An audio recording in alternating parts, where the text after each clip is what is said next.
మూడో ప్రసంగం కదా. ఆల్రెడీ ముందు ఒక ఆయన చెప్పేసి వెళ్ళిపోయారు. తర్వాత సోదరులు మైకేల్ గారు చెప్పారు. ఇప్పుడు నేను మరలా మూడో ప్రసంగం చెప్తా ఉన్నాను. నాలుగోది కూడా ఉందట. అంటే మీరు రెడీ అవ్వాలని మళ్ళా గుర్తు చేస్తా ఉన్నారు. అంటే వాస్తవానికి చెప్పటం ఈజీయే కానీ కూర్చొని వినటం చాలా కష్టమైనటువంటి పని. కానీ చాలా శ్రద్ధతో ఆసక్తితో వింటున్న మీ అందరికీ నా హృదయపూర్వకమైనటువంటి వందనాలు తెలియజేస్తా ఉన్నాను. మీ వందనాలు చూడటం చాలా సంతోషంగా ఉంది.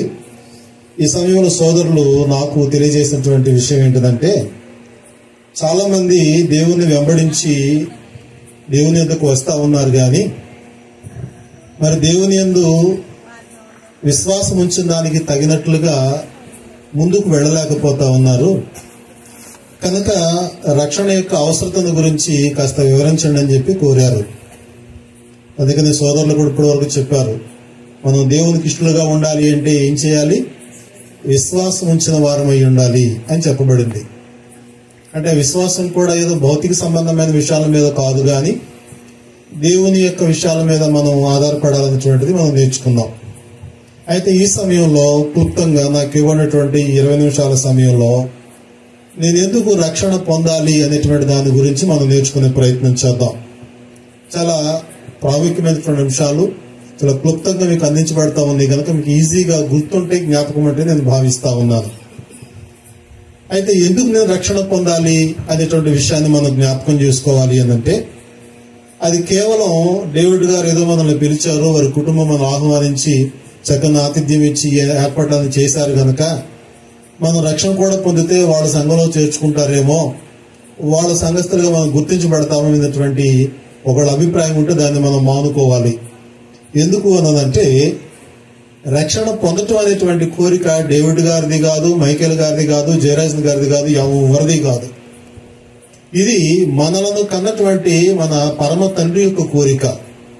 ఆ విషయాన్ని మనం గమనించాలి అన్నదంటే, తిమోతికి రాసినటువంటి మొదటి పత్రిక 2వ అధ్యాయము 4వ వచనం మనం గమనించినట్లయితే, తిమోతికి రాసిన మొదటి పత్రిక 2వ అధ్యాయము 4వ వచనం మనం గమనించినప్పుడు అక్కడ చెప్పబడుతున్న మాట ఏంటంటే, ఆయన మనుషులందరూ రక్షణ పొంది సత్యమును గూర్చిన అనుభవ జ్ఞానము గలవారై ఉండవల్లని ఇచ్చయించుచున్నాడు అని చెప్పబడుతూ ఉంది. ఇక్కడ ఆయన అంటే ఎవరు అనంటే తండ్రి అయినటువంటి దేవుడు. ఆయన యొక్క కోరిక ఏంటంటే, ఆయన ఇచ్చ ఏంటి అనంటే మనుషులందరూ రక్షణ పొంది ఉండాలనేటువంటిది ఆయన కోరిక. అయితే ఇక్కడ మనం ప్రశ్న వేసుకుందాము, మనుషులందరూ రక్షణ పొందటానికి మనం ఏ ప్రమాదంలో ఉన్నాం ఈ రోజున? ఇందాక సోదరులు చెప్పినట్లుగా మనం డబ్బులు సంపాదించుకుంటున్నాము, బంగారం సంపాదించుకుంటున్నాము, మంచి మంచి గృహాలు ఏర్పాటు చేసుకుంటున్నాము. ఇదిగో ఎండాకాలం ఎలాంటి బట్టలు ధరించాలో, శీతాకాలం ఎలాంటి బట్టలు ధరించాలో, వర్షం వస్తే ఏం చేయాలో, తుఫాను వస్తే ఏం చేయాలో, ఎండలు కాస్తే ఏం చేయాలో, వీటికి సంబంధించిన టెక్నాలజీ జ్ఞానం అంతా మనకుందా లేదా? ప్రతి ఒక్కరికి ఉంది ఈ రోజున. అయినా కానీ దేవుని యొక్క కోరిక ఏంటి? మనుషులందరూ రక్షణ పొందాలనేటువంటి దేవుని యొక్క కోరిక. ఏ ప్రమాదం ముంచుకొచ్చింది వీళ్ళకి? అంత కోరిక కోరడానికి ఎలాంటి ప్రమాదంలో వీళ్ళు ఉన్నారు, మనుషులు ఉన్నారు అనేటువంటిది మనం కొంచెం మనసు పెట్టి ఆలోచించే ప్రయత్నం చేద్దాం. ఎలాంటి ప్రమాదంలో ఉన్నారు అన్నదంటే, ఈ భౌతిక సంబంధంగా వచ్చే ప్రమాదాలన్నిటికంటే మించినటువంటి భయంకరమైనటువంటి ప్రమాదంలో మనుషులు ఉన్నారు. ఒకవేళ మనం సంపాదించుకున్న వాటిలో ఏదైనా ఒకటి కోల్పోయామనుకోండి, కొద్ది కాలం గడిచిన తర్వాత దేవుడు ఆశిస్తే తిరిగి మరలా దాన్ని సంపాదించుకోవచ్చును. ఒకవేళ ఆరోగ్యం పోయిందనుకోండి, ప్రాణం ఉంటే తిరిగి మరలా ఆరోగ్యాన్ని సంపాదించుకోవచ్చును. ఒకవేళ డబ్బులు పోయినాయి అనుకోండి, ఇక తిరిగి మరలా డబ్బులు సంపాదించుకోవచ్చును. కానీ టోటల్ గా మన యొక్క జీవితమే పోతే, యేసుప్రభువు అదే అన్నారు, ఒక మనుషుడు లోకమంతా సంపాదించుకుని తన ప్రాణమును పోగొట్టుకుంటే తనకేమి ప్రయోజనం?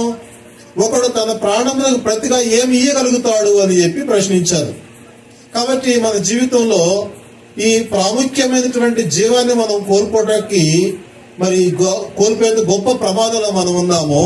ఆ ప్రమాదం అనేటువంటిది వేటి ద్వారా మనకు తటస్థిస్తుందో, మనకు వస్తుందో కొన్ని విషయాలు మనం పరిశీలించే ప్రయత్నం చేద్దాం. మొదటిగా మనం గమనించినప్పుడు పేతురు రాసినటువంటి మొదటి పత్రిక 5వ అధ్యాయము 8వ వచనం మనం గమనించినట్లయితే ఇక్కడ చెప్పబడుతున్న మాట ఏంటంటే, నిబ్బరమైన బుద్ధి గల వారే మెలకువగా ఉండుడి. మీ విరోధి అయిన అపవాది గర్జించు సింహం వలె ఎవరిని మింగులునా అని వెతుకుచూ తిరుగుచున్నాడు అని చెప్పబడతా ఉంది. మొట్టమొదట ప్రమాదం మనకి ఎవరి నుంచి ఉంది అని అంటే అపవాది అయినటువంటి సాతాను నుంచి ఉంది.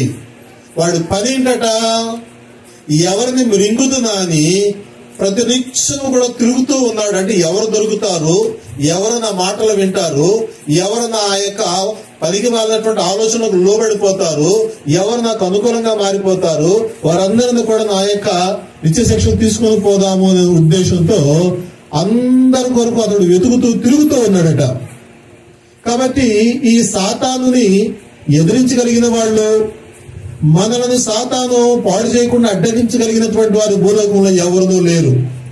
కాబట్టి ఈ సాతాను యొక్క ఉరిలో నుంచి మనం తప్పించబడాలి అనంటే, అలాగే సాతాను యొక్క బంధకాల నుంచి మనం విడిపించబడాలి అంటే సాతాను మీద జయం పొందినటువంటి వాళ్ళు మనకు సహాయం చేయాలి.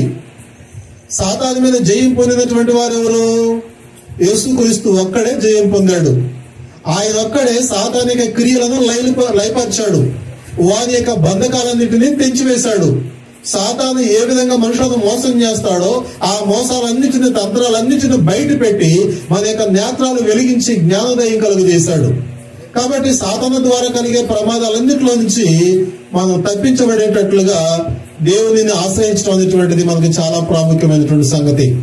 అలాగే రెండవ విషయాన్ని మనం గమనించినట్లయితే మనం ఎలాంటి ప్రమాదంలో ఉన్నాము అంటే ఇది ఇంకా చాలా భయంకరమైన ప్రమాదం. అదేంటంటే పాపము అనేటువంటిదండి. జాగ్రత్తగా గమనించండి. పాపము అనేటువంటిది ఈ రోజున లోకానికి ఒక బ్రాండ్ అయిపోయిందండి. ఒకవేళ పాపం చేయని వాళ్ళు ఎవరైనా ఉంటే చేతగాని వాళ్ళలాగాను, అసమర్థుల్లాగాను, తెలివి తక్కువ వారిలాగాను చూస్తారు తప్ప అయ్యో పాపం చేస్తున్నాము, దీనివల్ల మనకు నష్టం వస్తుంది, కీడు వస్తుంది భయం లేకుండా పోయింది. ఈ పాపంలో కూడా రెండు రకాలు ఉన్నాయి. ఒకటి బహిరంగంగా అందరికి కనిపించేటటువంటి పాపాలు ఉంటాయి. రెండవది కనిపించకుండా లోపల జరిగిపోయేటువంటి పాపాలు ఉంటాయి. ఏదేమైనా పాపం పాపమే. అయితే పరిశుద్ధుడైనటువంటి దేవుడు తన యొక్క నశించిపోయి పిల్లలందరినీ రక్షించడానికి ఆయన ఆశ కలిగి ఉన్నాడు. కానీ ఆ పరిశుద్ధుడైనటువంటి దేవుడు వచ్చి మనం రక్షించాలి అంటే మరి మన పాపము ఆయన మన దగ్గరికి రానియకుండాను, లేక మనము ఆయన దర్శించే ప్రయత్నం చేసినా అది ఆయన దగ్గరికి మనల్ని వెళ్ళలేకుండా అడ్డుకుంటుందట. మనకు బాగా తెలుస్తున్న యెషయా గ్రంథం 59వ అధ్యాయము 1వ వాక్యాన్ని మనం గమనించినట్లయితే ఈ చక్కని వాక్యం ఉంటది. రక్షింపనేరకు యుండునట్లు యెహోవా హస్తము ఒరచ కాలేదు, విననేరకు యుండునట్లు ఆయన చెవులు మందము కాలేదు. మీ పాపములు మీకును మీ దేవునికని అడ్డముగా వచ్చును, మీ దోషములు ఆయన ముఖమును మీకు మరుగుపరిచేసింది అంటాడండి.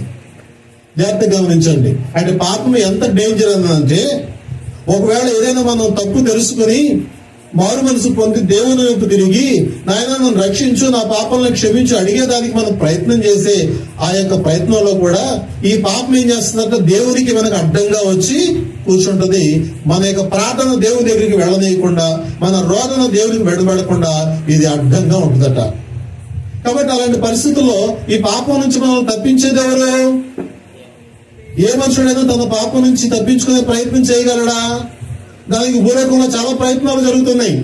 పుణ్యక్షేత్రాలను దర్శించటం, అలాగనే పుణ్య కార్యాలు చేయటం, దాన ధర్మాలు చేయటం, బలులు ఇవ్వటం, ఇంకా ఎన్నో చాలా రకాలైన తంత్రాలు జరుగుతున్నాయి భూమి మీద. కానీ పాపం అనేటువంటిది చేయటం మానవుని వల్ల కలుగును గాని దాన్ని తీసివేసుకోవటం ఏ మానవుడి వల్ల జరిగే పని కాదు. ఇది కూడా చాలా గొప్ప ప్రమాదం మన జీవితాల్లో ఉన్నటువంటిది. అలాగే మూడో విషయం మనం జ్ఞాపకం చేసుకుంటే ఈ పాపము ద్వారా మనుషుడికి శాపము అనేటువంటిది ఉంటుందండి. జాగ్రత్తగా గమనించండి. ఉదాహరణకి మీకు అర్థం కావడం కోసం చెప్తున్నాను. మనకి బైబిల్ గ్రంథంలో మొట్టమొదటి అన్నదమ్ములు ఎవరు? కయ్యూను, హేబేలు. వీరిద్దరిలో హేబేలు నీతిమంతుడని మనకు బాగా తెలుసును. మరి కయ్యూను యొక్క స్థితి ఏంటి? అతని యొక్క వ్యక్తిత్వం గురించి ఏం చెప్పగలం? అతడు హంతకుడు. అతను చేసినటువంటి నేరాన్ని బట్టి దేవుడు అతను శపించాడు. ఏడంతల శాపంగా అతని మీద ఉంచాడు. ఆ శాపంతో దేవుడు అన్నాడు, నీవు దేశ దిమ్మరవై తిరుగుతూ ఉంటావు, ఒకవేళ ఎవరైనా నీకు హాని చేసేటువంటి ప్రయత్నం చేస్తే నీ మీద ఉన్నటువంటి శాపము నీకు హాని చేసినటువంటి వారికి 7 తగులుతుందని చెప్పాడు. అంటే గమనించండి, అంటే ఒక నరహత్య అనేటువంటి పాపం చేయడం ద్వారా అతని జీవితం మొత్తం ఏ విధంగా మారిపోయింది? శాపగ్రాహిగా మారిపోయింది. ఆ శాపం నుంచి ఎవరు విమోచించేటువంటి పరిస్థితి లేదు. ఈ రోజున మానవుని జీవితంలో కూడా పాపము మానకుండా చేసుకుంటూ పోతున్నటువంటి వారందరి మీద శాపమైన భయంకరమైనటువంటి ప్రమాదం మనల్ని వెంటాడుతూ ఉంది. అలాగనే మనం గమనించినట్లయితే శాపం మాత్రమే కాదు, ఈ పాపానికి ఎవరు దాసులై శాపగ్రస్తులుగా ఉన్నారో వారి మీద దేవుని యొక్క ఉగ్రత కనిపెట్టుకుని ఉంటుంది. గమనించండి, ఉగ్రత అంటే అది ఇంకా చెప్పనలవే కానటువంటి కోపం అన్నమాట. తప్పు చేసిన వాళ్ళ మీద కోపం వస్తుంది, అదే దాన్ని సరి చేసుకున్న వాళ్ళ మీద జాలి కలుగుతుంది. తప్పు మీద తప్పు చేసిన వాళ్ళని చూస్తే ఈయన కావాలని బుద్ధిపూర్వకంగా తప్పు చేస్తుంటే కోపం వస్తుంది మనకైనా. అలాగే దేవుడు కూడా పాపం విషయంలో కోపగించుకునేవాడిగా ఉన్నాడు, ఆగ్రహించేవాడిగా ఉన్నాడు. ఇంకా వారు కావాలని బుద్ధిపూర్వకంగా అలాగనే చేసుకుంటూ పోతే వాళ్ళ మీద తన యొక్క ఉగ్రతను కుమ్మరించేవాడిగా కూడా ఉన్నాడు. ఇంకా చెప్పాలంటే ఇలాంటి వాటన్నిటికీ ఎవరు అర్హులుగా ఉన్నారో వారందరూ నిత్యాగ్ని గుండమనే గొప్ప శిక్షను భరించడానికి సిద్ధం చేయబడి ఉన్నారని గ్రంథం మనకు తెలియజేయబడుతూ ఉంది. ఇలాంటి భయంకరమైనటువంటి ప్రమాదంలో మనుషుడు చిక్కుకున్నాడు గనక దేవుని యొక్క కోరిక ఏంటనంటే మనుషులందరూ రక్షణ పొంది సత్యమును కూర్చున్న అనుభవ జ్ఞానం కలిగిన వారై ఉండాలి. ఇక్కడ నేను కొన్ని విషయాలు చెప్పి రక్షణ మనకి ఎక్కడ దొరుకుతుందో చెప్తాను. ఇప్పుడు ఈ పాపాలను మానలేము, శాపాన్ని పోగొట్టుకోలేము. అయినా కానీ మనుషులు ఏం చేస్తూ ఉంటారంటే ఇంతకు ముందు చెప్పుకున్నట్లుగా ఏదో ఒక తంత్రం చేసి మనం పాపాలు పోగొట్టుకుందామని ప్రయత్నం చేస్తూ ఉంటారండి. అయితే దేవుని గ్రంథం ఏం తెలియజేస్తా ఉందంటే కీర్తన గ్రంథము 49వ కీర్తన, కీర్తన గ్రంథము 49వ కీర్తన 7వ వాక్యాన్ని మనం గమనించినట్లయితే ఇక్కడ ఏమనుందంటే ఎవడను ఏ విధము చేతనైనను తన సహోదరుని విమోచింపలేడు, వాడు కుళ్ళు చూడక నిత్యము బ్రతుకున్నట్లు వారి నిమిత్తము దేవుని సన్నిధిని ప్రాయశ్చిత్తము చేయగలవాడు ఎవడనూ లేడు. వారి ప్రాణ విమోచన ధనము బహు గొప్పది, అది ఎన్నటికీ తీరకట్లుండవలసినదే. జాగ్రత్త గమనించండి, ఒకని యొక్క ప్రాణము విమోచించేదానికి, ఒకని యొక్క అతిక్రమాలు తుడిచిపెట్టేదానికి ఎవరికి సాధ్యం కానటువంటి పరిస్థితి. అయితే ఇప్పుడు టెక్నాలజీ పెరిగిన తర్వాత కూడా చాలా మంది ఏం చేస్తా ఉన్నారంటే దాని కొరకు చాలా తంత్రాలను ప్రయోగిస్తా ఉన్నారండి. ఏమేమి తంత్రాలు ప్రయోగిస్తున్నారో కొన్ని సంగతులు ఆనాడే దేవుడు చెప్పినటువంటి విషయాలు నేను జ్ఞాపకం చేస్తాను. యెషయా గ్రంథంలో 47వ అధ్యాయం మనం గమనించినట్లయితే 19వ వచనం నుంచి చదువుతాం. 10వ వచనం నుంచి నీ చెడుతనమును నీవు ఆధారము చేసుకొని ఎవడనో నన్ను చూడడని అనుకుంటేవి, నేనున్నాను నేను తప్ప మరి ఎవరినూ లేరని నీవు అనుకున్నట్లుగా నీ విద్యయు నీ జ్ఞానమును నిన్ను చెరిపివేశను. కీడు నీ మీదికి వచ్చును, నీవు మంత్రించి దాన్ని పోగొట్ట జాలవు. ఆ కీడు నీ మీద పడును, దానిని నీవు నివారించలేవు. నీకు తెలియని నాశనం నీ మీదికి అకస్మాత్తుగా వచ్చును. నీ బాల్యము నుండి నీవు ప్రయాసపడి అభ్యసించిన నీ కర్ణ పిచాచ తంత్రములను, నీ విస్తారమైన శకునములను చూపుటకు నిలువుము. ఒకవేళ అవి నీకు ప్రయోజనకరములగునేమో, ఒకవేళ నీవు మనుషులను బెదిరింతువేమో. నీ విస్తారమైన యోచనలో నీవు అలసి ఉన్నావు. జ్యోతిష్కులు, నక్షత్ర సూచకులు, మాసచర్య చెప్పువారు నిలువబడి నీ వీధికి వచ్చుదాన్ని రాకుండా నిన్ను తప్పించి రక్షించదురేమో. ఆలోచించుకో అన్నాడు. పాపాన్ని మానుకోవడానికే ఇష్టపడలేదు కానీ ఇలాంటి మంత్రాలు, తంత్రాలు, శకునాలు, జ్యోతిష్యాలు ఇవన్నిటి ద్వారా మనకున్నటువంటి అడ్డంకులన్నీ తొలగిపోయి మన జీవితం చాలా హాయిగా ఆనందం గడవాలని కోరుకుంటా ఉన్నారు. జాగ్రత్తగా గమనించండి. ఇవి ఎన్ని చేసినా గాని ఒక మనుషుడు తన మీద ఉన్నటువంటి పాప భారాన్ని, పాపం ద్వారా కలిగేటువంటి శాపాన్ని పోగొట్టుకోవటం ఎవరి వల్ల సాధ్యం కాదు. అందుకనే దేవాతి దేవుడు ముందుగానే సిద్ధం చేసి ప్రభువైన యేసుక్రీస్తు వారిని ఈ లోకానికి రక్షకుడిగా, ఆత్మల రక్షకుడిగా ఆయన పంపించాడు. అయితే ఆయన ఆత్మల రక్షకుడిగా వచ్చి శరీర సంబంధమైన ఆశీర్వాదాలు కూడా ఇచ్చాడు అందరికీ. రోగాలున్న వరకు రోగాలను తగ్గించాడు, వ్యాధులున్న వారిని వ్యాధులు పోగొట్టాడు, చనిపోయిన వారిని తిరిగి లేపాడు, ఇంకా అనేకమైనటువంటి అద్భుతాలు చేశాడు. అవి రాజడానికి ఈ భూలోకంలో ఉన్నటువంటి ఏ పుస్తకం కూడా చాలదని భక్తుడు చెప్తాడు. అన్ని కార్యాలు చేశాడు. కానీ అతి ప్రాముఖ్యమైన కారణం ఏంటంటే మన యొక్క ఆత్మ రక్షణ ఆయన ప్రాముఖ్యం. అందుకని మనం గమనిస్తాం, మనుషుల కుమారుడుగా ఉన్న యేసుక్రీస్తు లోకానికి ఎందుకు వచ్చాడు అంటే నశించిన దానిని వెతికి రక్షించటానికి.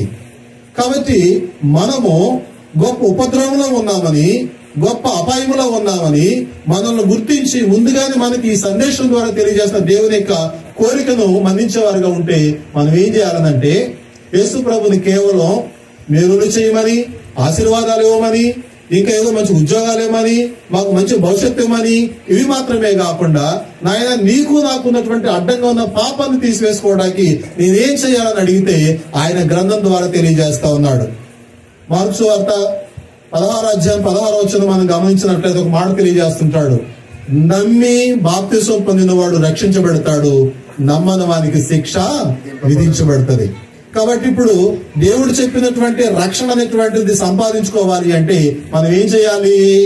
ఇంతకు ముందు వాక్యం విన్నాం కదా, విశ్వసించాలి, అనగా ఆయన నమ్మాలి, ఆ యేసుక్రీస్తు మాటల ద్వారా విశ్వసించాలి. ఆయన లోకానికి ఎందుకు వచ్చాడు, వచ్చిన తర్వాత ఆయన ఏ సందేశాలు బోధ చేశాడు, ఏ పరిచర్య చేశాడు, ఎందుకు చనిపోయాడు, ఎందుకు సమాధి చేయబడ్డాడు, ఎందుకు తిరిగి లేచాడు, తిరిగి లేచిన తర్వాత నాకు ఇస్తున్నటువంటి పిలుపేంటి, వీటన్నిటి గురించి విన్నప్పుడు మనకు రక్షణార్థమైనటువంటి సందేశం దొరుకుతుంది. కనుక మనం యేసుక్రీస్తును రక్షకునిగా అంగీకరించి ఎప్పుడైతే నమ్మి బాప్తిసం పొందుతామో అప్పుడేమవుతామంటే మనం రక్షింపబడతాము. అనగా ఆ శాపములో నుంచి, పాపములో నుంచి, సాతానిక బంధకాల్లో నుంచి, దేవుని యొక్క ఉగ్రతలో నుంచి, ఆ నరక శిక్షణలో నుంచి రక్షించబడి మనం ఎంతో నిజమైనటువంటి సంతోషాన్ని అనుభవిస్తాం. భక్తుడు దావీదు అంటాడు, నీ వాక్యాన్ని నేను ధ్యానిస్తూ ఉన్నప్పుడు ఇదిగో భూలోకంలో ఉంటున్న వస్తువుల కంటే, అలాగనే శ్రేష్టమైన ఆహారం దొరికిన దానికంటే నీ మాటలు నాకు ఎంతో సంతోషాన్ని కలిగిస్తుంది అంటాడు. కాబట్టి నిజమైన రక్షణ పొందినప్పుడు మన హృదయంలో కలిగేటువంటి ఆనందం ఇంత అంత కాదు. దానిని నీ దగ్గర ఉన్న వెండి భర్తీ చేయలేదు, నీ దగ్గర ఉన్న విలువైన వస్తువులు భర్తీ చేయలేవు, నీకు ఉన్నటువంటి విలువైన సంపద దాన్ని భర్తీ చేయలేదు. రక్షణ పొందినప్పుడు కలిగేటువంటి ఆనందము అది చెప్పడానికి కూడా వాళ్ళ పడేటువంటి గొప్ప ఆనందాన్ని దేవుడు మనకి ఇస్తాడు. కాబట్టి నీదెందుకు దేవుని దగ్గర రావాలి, రక్షణ పొందాలి అంటే ఇదిగో మన మీద నరక శిక్ష అనేటువంటి గొప్ప శాపగ్రస్తమైన పరిస్థితి ఉంది. కనుక నేను ప్రతి ఆదివారం వస్తున్నాను కదా, ప్రార్థన చేస్తున్నాను కదా, పాటలు పాడుతున్నాను కదా, చందా ఇచ్చేస్తున్నాను కదా, అయ్యగారు ఎప్పుడంటే అప్పుడు నేను కార్యక్రమం పాల్గొన పొందుతున్నాను కదా, ఒక్క బాప్తిసం పొందకపోతే ఏమొచ్చుద్ది అని అనుకోవద్దు. అలా బాప్తిసం పొందితేనే దేవునిలో మన విశ్వాస జీవితం ప్రారంభించినట్టు. అందుకని పేతురు పత్రికలు అంటాడు, మీరు కొత్తగా జన్మించిన శిశువులను పోలిన వారై అంటాడు. అలాగే యోహాను పత్రిక 3:3-5 మనం గమనిస్తే ఒకడు కొత్తగా జన్మించితేనే గాని అంటాడు. అంటే ఈ భౌతిక సంబంధం మనకి ఎంతో వయసు ఉండొచ్చును, కానీ ఎప్పుడైతే బాప్తిసం పొందుతామో అప్పుడే దేవునిలో మనం పుట్టినటువంటి పసిబిడ్డతో సమానం. ఆత్మీయ జీవితం అప్పుడే మనం ప్రారంభించినట్టు లెక్క. అప్పటి నుంచి దేవుడు మనకు వాక్యమైనటువంటి పాలు, బలమైన ఆహారమైనటువంటి పాలు దైవ సేవకుల ద్వారా, సహోదరుల ద్వారా, సంఘం ద్వారా మనకు అందిస్తూ బలపరుస్తూ ఉంటుండగా మనం క్రమంగా దేవునిలో ఎదుగుతూ విశ్వాసమును అభివృద్ధి చెందుతూ ఈ భౌతికమైన విషయాల్లో కూడా మీద ఎనలేనటువంటి దీవెనలు పొందేవారిగా ఆశీర్వదింపబడతాం. కాబట్టి కేవలం భౌతిక సంబంధమైన మేలుల కోసమే వచ్చామా, పొందుకుంటే పొందుకోవచ్చును, కానీ రక్షణ లేని కారణం చేత నరకానికి వెళ్లే పెద్ద ప్రమాదం ఉంది. లేదు, నేను దేవుని దగ్గర వచ్చాను కనుక ఆత్మరక్షణ సంపాదించుకున్నానా, ఈ భౌతిక సంబంధం మేలు అనుభవిస్తూ బ్రతుకున్నంత కాలం, ఒకవేళ లోకం దాటిన తర్వాత కూడా నిత్యము దేవుడు ఉండేటువంటి దేవుని యొక్క పరలోకంలో మనం కూడా ఉండి గొప్ప ఆశీర్వాదకరమైన జీవితాన్ని అనుభవిస్తాం. అలాంటి శ్రేష్టమైన జీవితానికి తగ్గట్టుగా ఇంకా ఎవరైతే రక్షణ పొందకుండా ఉన్నారో వారు ఇప్పటికైనా తొందరపడి రక్షణ పొంది దేవుని కుమారుడుగా, కుమార్తెగా మార్చబడి ఆశీర్వాదకరమైన జీవితాన్ని పొందుతూ తమ కుటుంబాలు కూడా ఆశీర్వాదించే వారుగా ఆయుధపడాలని ప్రభు పేట మిమ్మల్ని అందరూ కూడా వాక్యాన్ని బట్టి ప్రోత్సహిస్తూ ఈ కొద్ది మాటలు ముగిస్తూ ఉన్నాను. శ్రద్ధగా ఉన్న మీ అందరికీ వందనాలు. అవకాశం ఇచ్చిన అధ్యక్షుల వారికి కూడా వందనాలు.